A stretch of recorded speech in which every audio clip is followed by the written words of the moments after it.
Several years ago, I watched Dr. Brene Brown on the TED stage talking about vulnerability. I was struck by the courage it takes for a researcher to stand in front of hundreds of people and explain the findings of the research in simple words, to make complex ideas very simple, and to talk about things that most of us quietly carry but rarely say out loud. If you have not watched her TED Talks, I highly recommend them. As a young researcher at the time, I remember thinking, maybe one day I'll stand on that stage too. Little did I know that I would not only be here to talk about my research, but I will also be here to talk about something far more personal, something that is not often spoken about openly. Today, I'll talk about grief. The American Psychological Association defines grief as the anguish experienced after significant loss, particularly a death of a loved one. It is a complex and deeply personal experience that affects us emotionally, cognitively, and physically. Researchers have spent decades trying to understand that impact, but there is something more important that they found. Experiences like losing a job, losing a friendship, losing intimacy in a relationship, even losing your sense of direction, and certainly losing your beloved pet. All these experiences can provoke responses that mirror grief. The disorientation, the emptiness that we feel inside, the question of, now what? If I asked how many of you have experienced something like this, I suspect that the majority of us are going to raise our hands, because grief in its many forms is one of the most universal human experiences, and yet it is one of the least talked about. I myself have experienced several difficult moments in my life, but the moment that shattered me the most was the sudden loss of my 17-year-old son, less than 3 years ago. I am not here to share the sad part of the story. I'm not here to share the tears, even though I may not be able to control them. But what I'm really here today to share is what I have learned, is the experience and how I began putting those broken pieces together, and why I chose to share that journey today with you. The day after the funeral, I was on the couch in our living room, looking darkly through his room, my son's room. Every thought a parent could ever have in that moment was flooding through my mind, until one question cut through it all. What would he have done?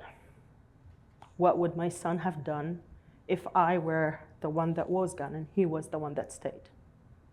The answer came immediately. He would have taken responsibility. He would have checked on his father and sister. He would have made sure that they are okay, and then he would have continued his life. He would go to work, go to his Brazilian Jiu-Jitsu practice. He would keep pursuing his goals, and he would keep showing up for the life that he had planned for himself, because that was the person he was. And he would also take care of the people that he loved, and he would honor my memory. He would continue to be moving forward. Only after everything was done, only after every responsibility was met, he would go to his room and allow himself to cry. That's how I envisioned he would have lived that day. That image changed everything for me. I did not want to stay on the couch. I wanted to follow his lead. I wanted to honor his legacy. And not just by the words, but actually by choosing how I want to live. In the weeks that followed, we were surrounded by family, by friends, his teachers, and his coaches. Everyone came to share memories. As I listened to them, two themes kept emerging. The first one was, he had purpose. Even at 17, he knew who he wanted to become and what he wanted to achieve. The second was discipline. He showed up every single day determined to get better, to pursue his goals, and to serve the people around him. Purpose and discipline, those two words became the path he left behind for me to walk. During that time, I was a mess. I will not pretend otherwise, and I'm still a mess to some extent up to this point. But at that time, I didn't understand what was happening inside my mind and my body. So I did what any academic would do. I started reading research on grief. I wanted to understand what was happening to us, myself, my husband, and my daughter. What I found was sobering. Researchers described the sudden loss of a child as a tsunami of emotional turmoil. It's intense, it's long-lasting, unlike almost any other human experience. Studies show that grieving parents often face serious health consequences, including long-term physical illness and cognitive challenges. Reading this made me worried for myself, for my husband, and our daughter. And it kept me thinking, what would he have wanted for us? Certainly, he wanted us to live a happy and healthy life. He would not want that to define us. As I continued reading and reflecting on my experience and how grief affects people professionally and personally as well, I noticed a research gap. Very little research addressed how grief affects scholars, particularly women scholars, navigating caregiving roles. So I reached to two amazing researchers, Dina Idris and Julia Hajar from the University of Ottawa. Both of them study public health. I shared with them my experience, what I have been reading, and the gap that I found, and both of them were very happy to collaborate with me. Together, we authored a paper titled Navigating Grief in Academia, Prioritizing Support for Women Scholars Through Informed Approaches. Exactly 1 year and 2 weeks after losing my son, I was able to present that work at the American Society for Engineering Education's annual conference in the Women Division.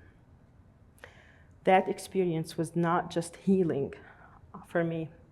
It was a way for me to honor my son.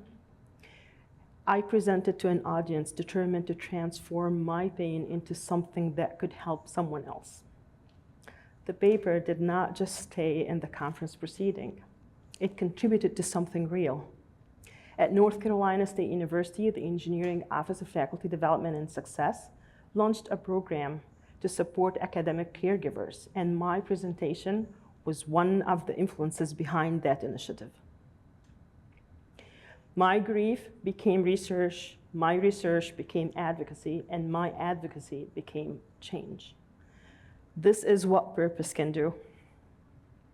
I will never see my son graduate from college. I didn't even get the chance to see him graduate from high school.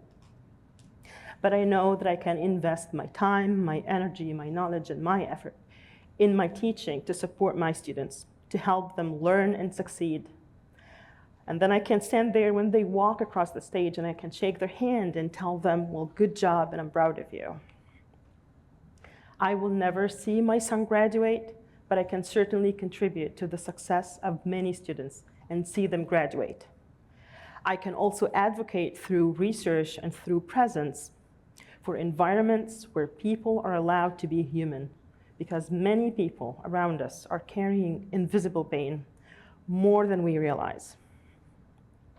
When I reflect on how purpose emerged for me, I see three elements coming together: what I can do, what I'm passionate about, and a cause that I believe in. Where those three things intersect, that is where my purpose lives. Discipline is the force that helps us pursue that. It does not have to be perfect, and it does not have to be steady. It fluctuates, and that's okay. There were days when getting out of bed felt impossible for me, and that's okay. What matters is continuing to show up.